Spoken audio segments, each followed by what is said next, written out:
niwaalike katika kitabu kile cha Mwanzo 21. Kitabu cha Mwanzo 21. Unaweza ukasimama, usichoke, tusome hili neno. Tumpe Bwana heshima tunaposoma na hata anene nasi tunapoisoma. Kwa ajili ya wakati nitaanza mstari wa 14. Ningeanza mstari wa kwanza, lakini wacha nianze mstari ule wa 14, lakini nitakupatia context kidogo ya hapo ni wapi, ama the background hapo. Biblia inasema Abrahamu akaamka asubuhi na mapema, akatoa mkate na kiriba cha maji, akampa Ajiri, akamtwika begani pake na kijana, akamruhusu naye akatoka akapotea katika jangwa la Beersheba. Mstari wa 15.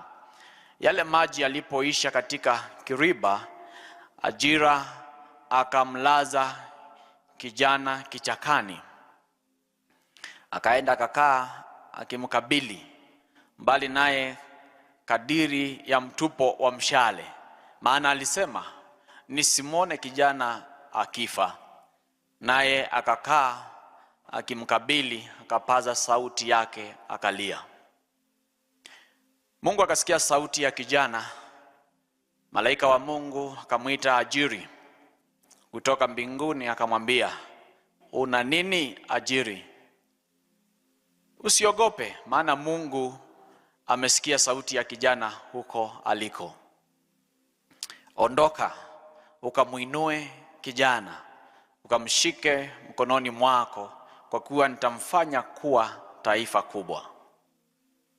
Mungu akamfumbua macho, naye akaona kisima cha maji, akaenda akakijaza kiriba maji, akamnywesha kijana.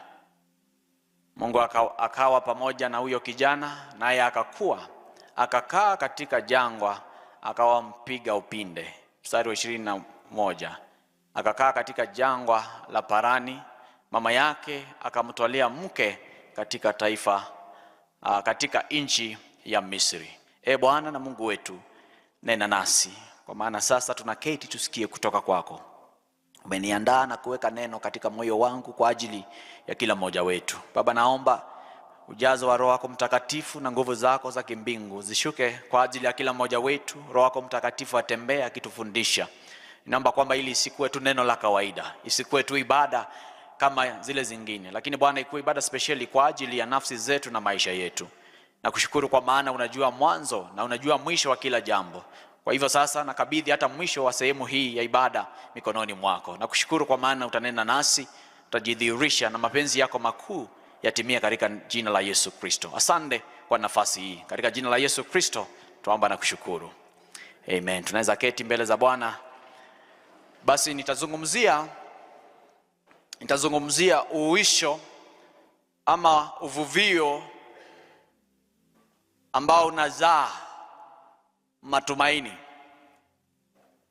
Katikati ya benefits nyingi za kukuwa revived, katikati ya faida nyingi za uvivio ama uamsho, spiritual awakening ama revival itself, there are so many benefits that we will experience in 2026.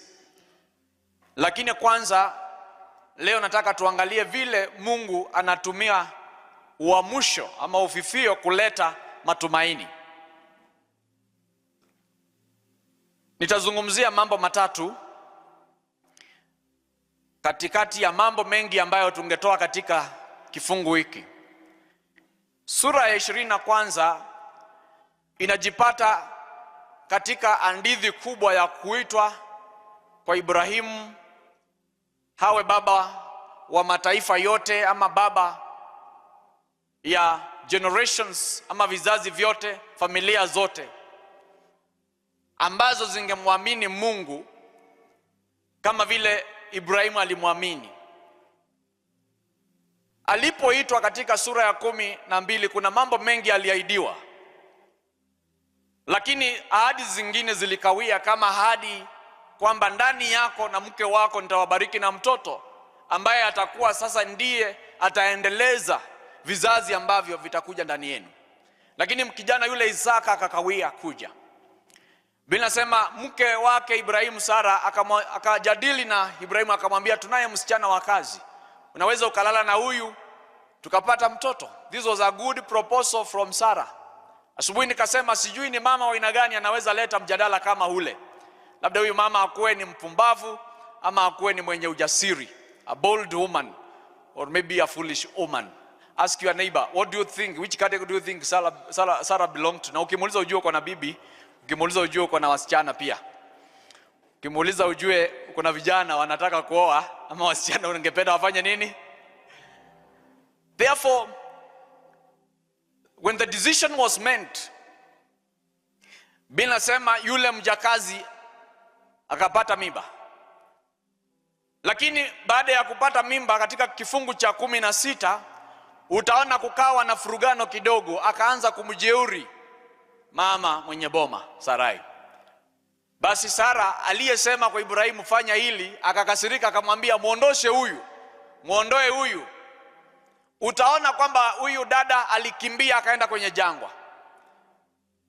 Hiyo ikawa ni stress by itself, ikawa ni shida by itself. Akiwa kule jangwani, Mungu akatuma malaika akamwambia, dada, rudi katika boma ulikotoka. Ukirudi kule umtii huyu mama ambaye amesema ufurushwe, utumwe nje. Umtii. Pia nikasema kuna somo hapo kwamba hakuna vile utatokea, Kiingereza ni quitting, kabla hujamaliza mission yako. Kwa maana huyu dada alikuwa amebeba mtoto wa mzee ambaye kuna ahadi ya angano amebeba kwamba kutoka kwake kuna mtoto azaliwa. Huyu ndiye mtoto ambaye si wa ahadi, is not the promised son, lakini ako na blood ya the covenant that God made with Abraham. So there is no way that son Ishmael would have been aborted in the wilderness. Hakuna vile mtoto huyo akiwa ndani ya mama angekufa pamoja na mama, kwa maana ndani yake kuna chemichemi za angano ya Mwenyezi Mungu. And God must watch over his mission to be accomplished. Please preach to your neighbor. Mwambie jirani yako, hata kama ni ile option, mwambie hata kama ni ile option ulienda nayo, ile option, I'm not talking about the real thing, ukachukua tu option. So long as it has small specimen, chemichemi kidogo ya the original one, there is no way you can quit. Lazima uvumilie, maana hiyo ni season, na ukiimaliza kwa accomplish kile ambacho Mungu anataka ubebe umalize katika wakati ule, then you can exit. Sasa aliporudi akaambiwa ukamtii huyu mama. That by itself is a problem, but that was an instruction from the Lord. I thank God that in 2026 God is going to speak. He has been speaking, na vitu zingine ambazo anatuamurisha kufanya. Nitarudia tena kwamba logically, kwa akili zetu, kwa mitazamo yetu, sio mambo ambayo tunafaa kuyafanya, lakini Mungu akisema tuyafanye, basi hatuna budi kulitii neno hilo. Aliketi pale akakaa. Baadaye mtoto akazaliwa Ishmael, akalelewa. Then later on mtoto wa ahadi akaja. Sara akapata mimba, akamzaa Isaka. Basi boma hapa imekuwa na watoto wawili na mama ni kama wawili. Biblia inasema wakati mmoja Sara akaona kwamba kuna kicheko Ishmaeli amecheka, kicheko cha madharau. Ile roho ya kumvurusha mjakazi na mtoto ikamrudia tena. But this time it is the exit moment. Biblia inasema Sara akamwambia Ibrahimu, muondoe mtoto huyu na mama huyu. Nazungumzia ufifio unaozaa, ama ufifio uzaa matumaini. Revival is bringing what is weak, kile ambacho kina unyonge, kiko karibu kukufa, kiko karibu kuisha, ni kukileta tena kikuwe na uhai na kikuwe na maisha ya kuendelea. Labda nazungumza na mtu anakaa kama mama mmoja alipelekwa hospitali na vijana wake. Madaktari wakamfanyia test, wakasema mama yenu ana ugonjwa wa lungs, nafikiri ni mapafu. Daktari akamwambia mama yenu ana shida ya moshi kwenye lungs zake. Wakauliza, mama yetu has never smoked, ametoa wapi smoke katika lungs zake? Watoto wakakumbuka baba yao amekuwa maybe a chain smoker and the mother has been a smoker, I don't know, by diffusion or by osmosis. Na niseme kina mama wanapitia mambo mengi. Hello, kina mama wanapitia mambo mengi. Hata wengine unawaona hapa, labda wanaosha bedsheet za mzee ambaye anakonjoa, maana amekuja amelewa, hawezi enda kwa ile kazi. Nimesikia Samia akisema kusukuma sijui nini, hawezi enda kwa msala, anafanya hapo kwa kitanda. Mama yuko katika kanisa anaosha na kufua nguo za mtu mzima kama huyo. Kina mama wanafaa kupewa heshima.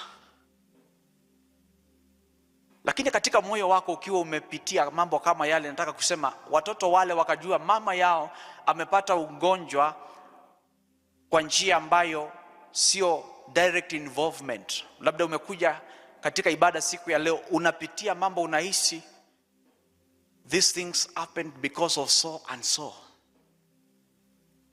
Niko na mifano mingi, I will not read. Labda hauko katika ndoa kwa maana mume wako alikufukuza, akawa chanzo cha kukuacha ulee watoto peke yako na vile gharama ya maisha ilivyo. There are times you are lonely, umetoka kazi, hauna mtu wa kumwambia vile stress ya kazi ilivyo, umebeba uzito kama hulo. Hata ukirudi nyumbani watu hawakuelewi, labda hata wamekutengenezea hadithi, kuna vile wanakuangalia, unajihisi kwamba you are rejected. Am I talking to young people ambao wanajihisi kwamba mimi nimekataliwa nyumbani, hakuna yeyote ambaye ananielewa, baba anielewi, mama anielewi, hata kanisani mchungaji anielewi. There is a term they are using nowadays without being judgmental, talk to us. Lakini hata kabla hujaniambia unapitia nini, nimeanza kukuhukumu. Unahisi kwamba the world is not a friend to you, it cannot offer anything. Uko hapa, labda kuna ugonjwa umekusonga. Uko hapa, labda kuna kesi imekusonga. Uko hapa, labda moyo wako hauna amani, mbele ya kuendeki, hujui unaenda wapi, ulikotoka kurudiki. Controls, naweza tupatie hiyo slide. Wakati Sara amesema ondosha huyu mwanamke na kijana wake, sauti ya Mungu ikamjia Ibrahimu ikamwambia kupitia malaika, fuata yale mama anavyosema, muandae mama na kijana, mpe mkate na umpe, niseme tu mtungi, maana kiriba tunaweza kosa kuelewa, mwekee maji kwenye chombo abebe. Controls, kama mko mnaweza tupatie hiyo picha.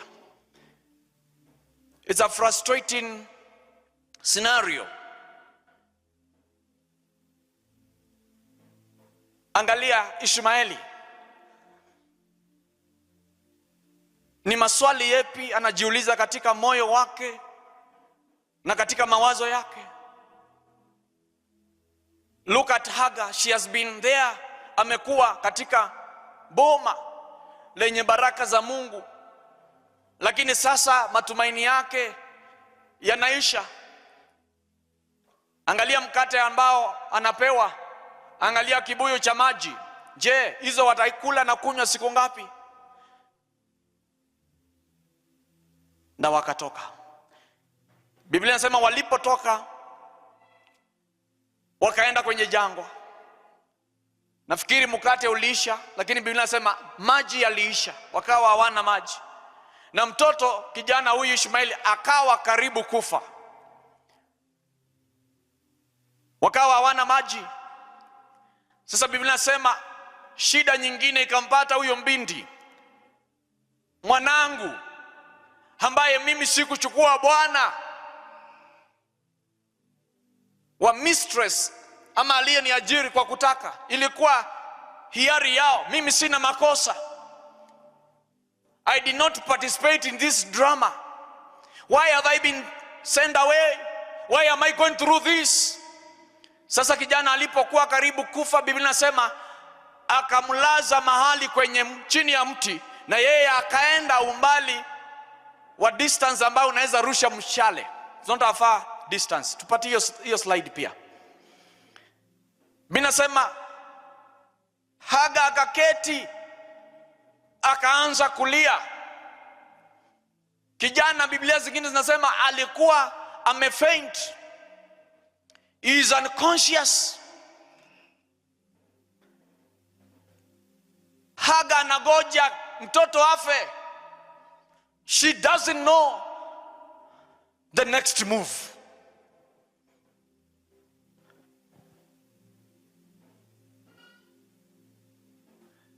Biblia inasema hakiwa katika hali hiyo, malaika wa Bwana akashuka akamuuliza Hagar, ni nini hii ambayo inakutetemesha? Why are you afraid? Ni nini unaogopa? Shida ni nini? Biblia inasema Mungu ameona kilio ya kijana huko aliko. Hapa alipoketi pia yeye analia. Mambo matatu ambayo ninasema tunapomwalika Mungu, tunapoualika uwepo wa Roho Mtakatifu kwa kuziondoa dhambi zetu na kuvunjika katika mioyo yetu, ili Mungu atende nasi tena katika huduma. And we say the revival is not an event, it is a move, and therefore it becomes a movement. Sio kitu kitapatikana leo na hivyo imeisha. It must carry within a season. Uwepo wa Bwana ukubebe. Tukasema wakati huo unapotembea ukijua kwamba Mungu yuko pamoja nami, kuna mambo unafunuliwa. Na jambo la kwanza ni kujua kwamba wakati Mungu ameturejesha katika utukufu, the former glory, because sin sends us to a latter glory. Dhambi inakuweka mbali na Mwenyezi Mungu. Mazoea katika ibada inakuweka mbali na Mwenyezi Mungu. Biblia inasema malaika akasema Mungu ameona kuteseka na kilio hiki. So the first thing is that revival births hope, because God sees all of us when we are desperate. Mungu anatuona sisi wote wakati tunateseka, wakati tumefika mwisho. To be desperate is to be in a state where you do not know where your next help will come from. Mimi najua kuna watu nazungumzia hapa, umefika mahali hata kwenye simu ukaangalia ni nani nitampigia ukairudisha. Ukachukua tena uangalie ni nani utamuita ukairudisha. Ukachukua ukaangalia ukasema huyu nishamwambia, huyu nimemwambia, huyu nimemwambia, huyu anajua, sasa nitaenda wapi pengine? At that moment, at that point, God is seeing you in that situation. Maana jina yake anaitwa Jehovah Rohi, the God who sees. I may not see what you are going through, because I am limited. I am a human being. I cannot see what you are going through in your heart and your mind. Once you go home, sijui ni nini utapitia huko nyumbani. Once you go to your workplace, sijui ni nini unapitia. Lakini kunaye mmoja ambaye anaona. Glory be to him. Huyo ambaye anaelewa wakati tumefika mwisho, na anaona tumefika mwisho. Mama aliketi mbali asimuone kijana akifa, Lakini Mungu aliyepeana huyu kijana kwa Ibrahimu alikuwepo katika hali hiyo. Alikuwepo na mama, alikuwepo na Ibrahimu na Sara na Isaka nyumbani kwao. He is a God who is all over, but not just by his presence, but he is able to see. Hubiria jirani yako, mwambie Mungu wetu si kipofu.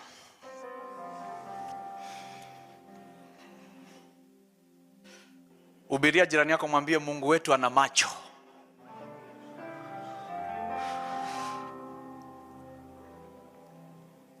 Na kwa maana Mungu wetu ana macho, mwaka huu Mungu atembee nasi akiona mambo ambayo tunapitia. Bwana Yesu asifiwe. Ninaomba kwamba isije ukapita katika eneo fulani na iwepo Mungu anakuona lakini hawezi akaja kukusaidia, kwa maana Biblia inasema Isaiah 59 verse 1 kwamba his ears are not closed or his hand sio fupi kwamba iwezi kuchukua, ama masikio yake yakakusikia, lakini dhambi zetu zinatutenga naye. Isikuwepo huo wakati, lakini let us walk intimately with the Lord. Jambo la pili, Biblia inasema malaika alisema Mungu ameona kilio cha kijana. And I want to combine point 1 and point 2 that God hears us. God hears us.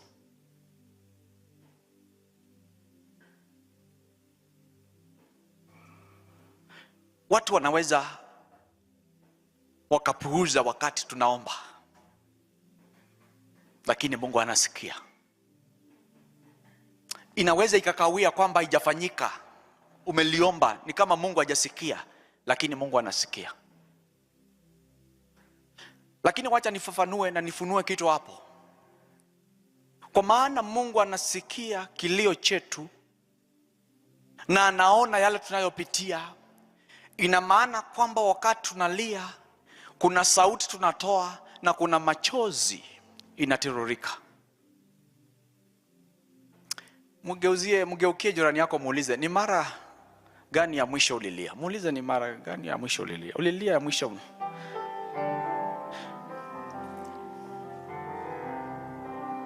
I know men may not share. Men may not share. Of course our brothers encourage us we should be strong. We should be strong. Stella, kuna mali niliruka, lakini kwanza before niruke nikafikiria watoto. Wanaume wanajua. Kuna mali niliruka, lakini before niruke nikafanya mahesabu. Jeremy pia wewe uliruka, lakini before uruke kuna kamkutano lazima ujiite. Lakini unakumbuka bado mimi ni nini? Mimi ni mwanaume. Unajikumbuka mimi ni mwanaume. Kwa hivyo kwa maana mimi ni mwanaume na wengine wanafanya nini? Wanapita, unafanya nini? Ukiona tuna graduate, we are not just graduating for the sake of graduating. Nimesema tulizane, ni lini ya mwisho ulilia? And more so in a state where you are in worship. Tunaweza lia tukisukumana kwa ajili ya mali ambayo watu wamekupora, wamechukua. Unaweza ukalia kwa ajili ya kazi ambayo imeisha bila mpango. Ukalia kwa maana kuna vita na matusi ambayo unaelekezewa. Lakini wapendwa, ningetaka niwajulishe kwamba machozi yetu yanapolia hayaanguki tu kwenye ardhi. Unapolia kwenye kitanda, kwenye hiyo pilo, machozi yako hayaishii tu kwenye hiyo pilo. Machozi yetu tunapopanguza na vitambaa hayaishii tu katika vitambaa. Zaburi 56 mstari wa 8. Psalm 56 verse 8. There is a scroll in heaven ambayo machozi yetu inachukuliwa na maombi na kilio iliyo ndani inaandikwa. Tupe Zaburi 56 verse 8. Na Biblia ya Kiswahili pia inatoa kwamba ni chupa ambayo inapokea machozi yale. Kondros, kuna mtu? Asante. Biblia inasema umehesabu kutangatanga kwangu, uyatie machozi yangu wapi? Katika chupa yako. Na mwimbaji anauliza, je, ayamo katika kitabu chako? Encourage your brother or your sister whom you are sitting next to. Encourage, mwambie machozi yako kuna chupa mbinguni inapokea.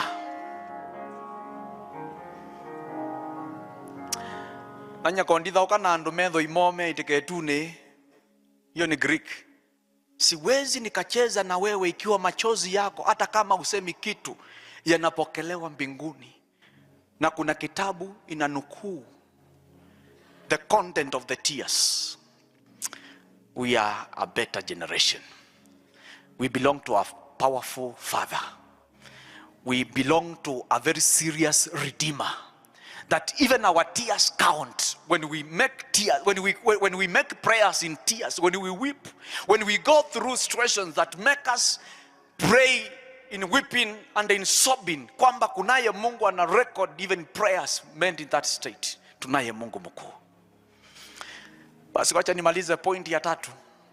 Biblia inasema alipoambiwa awache kulia, aliambiwa hamka, enda umshike kijana mkono, kwa maana nitamfanya kuwa baba wa taifa kubwa. I'll make him to a great nation. Biblia inasema hapo kwa hapo Mungu akafumbua macho ya dada huyu. I'm using the English word Hagar. Kiswahili nimeona wako na jina kubwa sana. Unaweza fikiria tunazungumzia kitu kingine na sio mtu. Alipofumbuliwa macho na Mwenyezi Mungu, akaona kisima. Biblia inasema akaenda akateka maji na akampa kijana. Because I like sending you to your neighbor, nitakutuma sasa na kama mara ya mwisho, muulize, kisima hiki kilikuwepo kabla hii maji ipotee na wasumbuke na mna hii kisima ilikuwa wapi? Muulize ilikuwa wapi? Na umuulize ilikuwa ya nani? Na umuulize ilikuwa imechimbwa na nani? Lakini nikuuliza kwa maana wewe pia uko na akili zako na uko na hali yako ya kufikiria. Mtu ambaye yuko katika haja ya maji anaweza akatafuta kisima akakikosa. Hata saa hiyo ukihisi kiu, utatoka huko ukuje hapa kwenye pastoral tables hapa uombe maji, kwa maana kuna vile unaishi na utatafuta ni wapi unaweza pata. Kama huko katikati ya uwezi ukapata, ama uende kwenye ofisi ama kule utafute maji. Na kama hiki kisima kilikuwepo, kwani kilikuwa kimejificha namna gani kwamba ina sight, ina normal sight Haga au angeweza kukiona? Kwani kilikuwa kimejificha namna gani? Lakini Biblia inaweka vizuri kwamba Mungu alifungua macho yake. Wapendwa, niseme hivi, kuna utofauti wetu hapa sisi wote. Kuna level ya mambo mimi naweza nikaona wewe uoni, ama wewe ukaona mimi sioni. What matters is as God opened your eyes before you agree with me. I want to confirm this to all of us, that we may struggle so much, kwa maana level ni tofauti. Vitu ambavyo zingine tunatafuta katika maisha, wengine wanatafuta kwa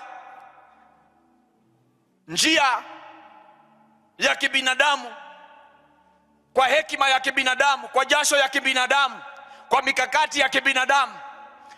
Kumbe kunayo njia nyingine ya kutafuta mambo ambayo tunataka katika maisha, kutafuta katika mapenzi, in the will of God, kutafuta katika mwongozo na sauti na mwelekezo wa Mwenyezi Mungu.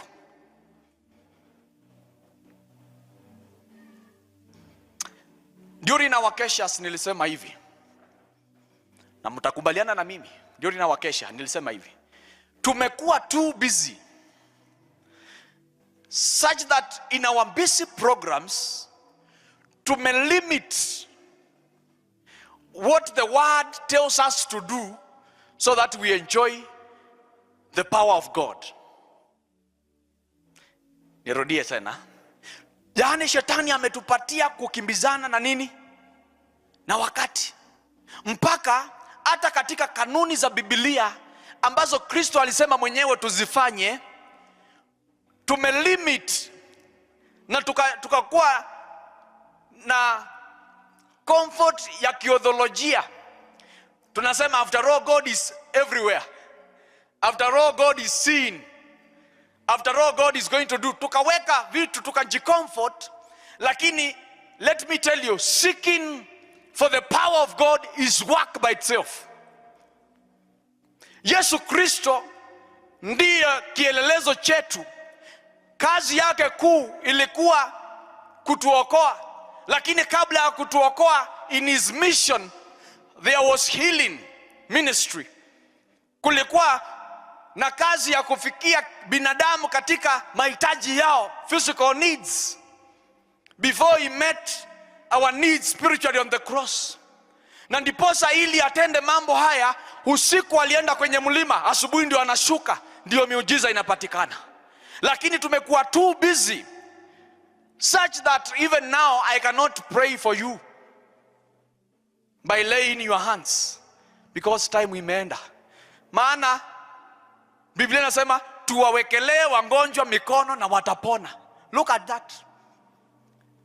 Naye shetani akainua manabii, wachungaji quote and quote, ambao wataki kwenda kwenye mlima kumtafuta Bwana. Wanaenda kwingine, wanapewa miungu ambayo ina macho, miungu ambayo ina masikio. Wanaweka mapete, wanaweka masaa kama hii yangu, ndio sasa watumie sarakasi ndio miujiza ipatikane. When it was supposed to be a sober state, watu watafute nguvu ya Mungu, wamuite, ndio sasa mambo ya nguvu ya Mwenyezi Mungu ipatikane. So the church has been thrown into confusion. Watu wameingiwa na doubts. Watu wanaomba, wakitoka pale nje wanasema tumeomba lakini sijui itafanyika namna gani. Tunaomba lakini watu hawaamini. I repeat it here. Nitasema, nitarudia.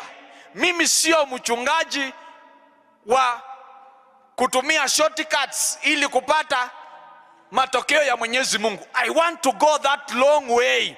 I don't want to go the shortcuts. If it calls for my knees, I will kneel my knees. If it calls for me to raise my hands, to fast, I will do that, so that the power of God may work in my life, so that I help the church.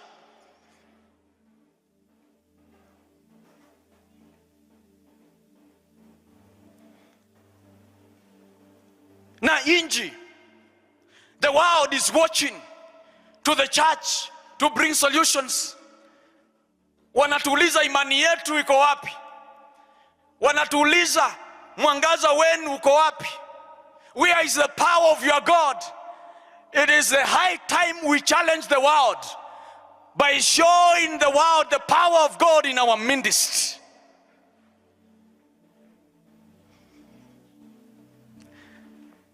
Hiyo mafunzo nafanya ndio inaleta imani ambayo inachangia hata nguvu ya Mwenyezi Mungu kufanya kazi. Bila hiyo mafunzo hatuwezi tukapokea nguvu ya Mwenyezi Mungu. You must know it is until when.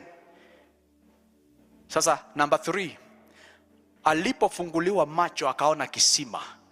Hakuona a bottle of water, hakuona a drum of water, aliona kisima.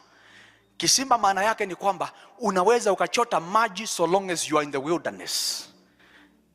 Kilitokea kimiujiza. Please, nilisema ni mara ya mwisho, lakini wachungaji tunakuanga na mara ya mwisho nyingi. Muulize jirani yako. Muulize jirani yako, uko na muujiza, kitu ambayo Mungu alikutendea bila uwezi ukaelezea ni namna gani. Muulize tu jirani yako, kuna kitu.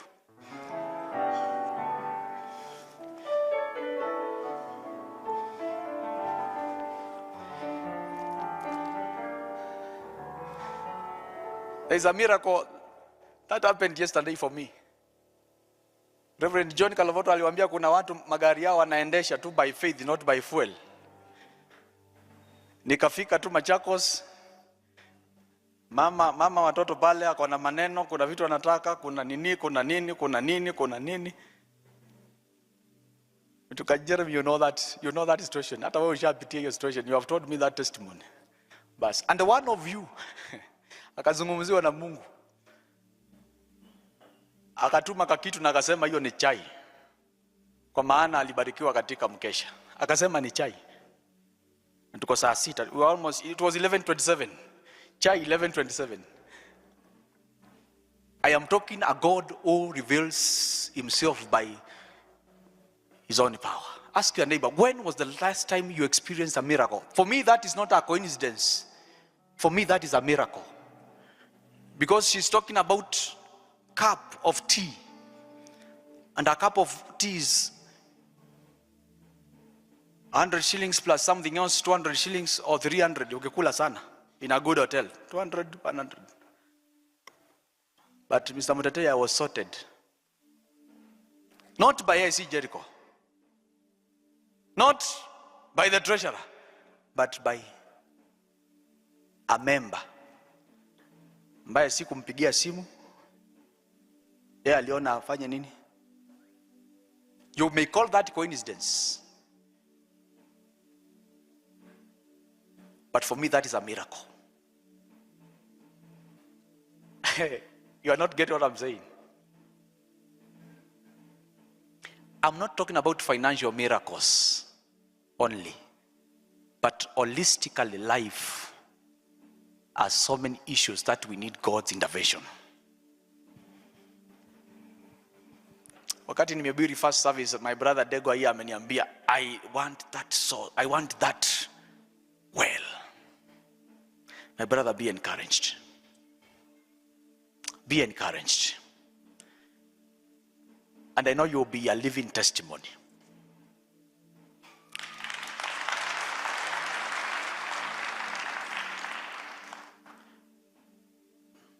At this time, as he said, he doesn't need money, he needs God. And as he flies, you may ask, Pastor, and if he's going to be healed, why should he fly to India? Did you not read the story about the 4 lepers? Walisema, hata tukikaa hapa, tutakufa. Hata tukienda, lakini liwe. But did you know that as they were going, maadui walitoroka wakaacha vitu na wakaingia wakachukua.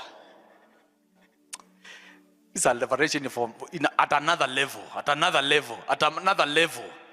I'm saying at another level. At another level. Kuna miaka walipoteza, wakatengwa, wakapata uponyaji, na sio uponyaji tu.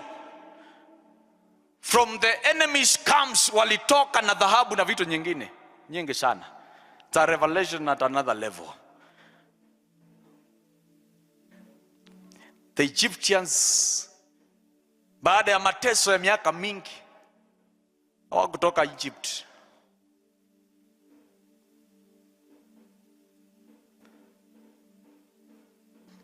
Vile walitesekea kule. Kwa neema, wakaambiwa usiku, kina mama ingieni, chukueni. So there's a God who restores and stabilizes kila kitu. May that power be upon your life, my brother, in the name of Jesus Christ. The move of the Spirit of God. The move of the Spirit of God. The move of the Spirit of God. The power of the Most High God, who is able to provide because he's Jehovah Jireh.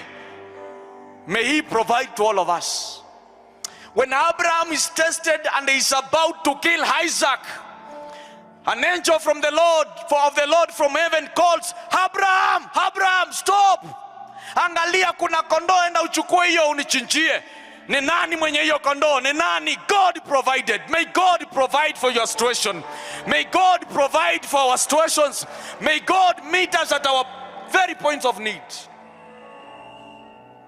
Biblia inasema Haga akaona kisima. Yesu Kristo akakutana na mama, John 4.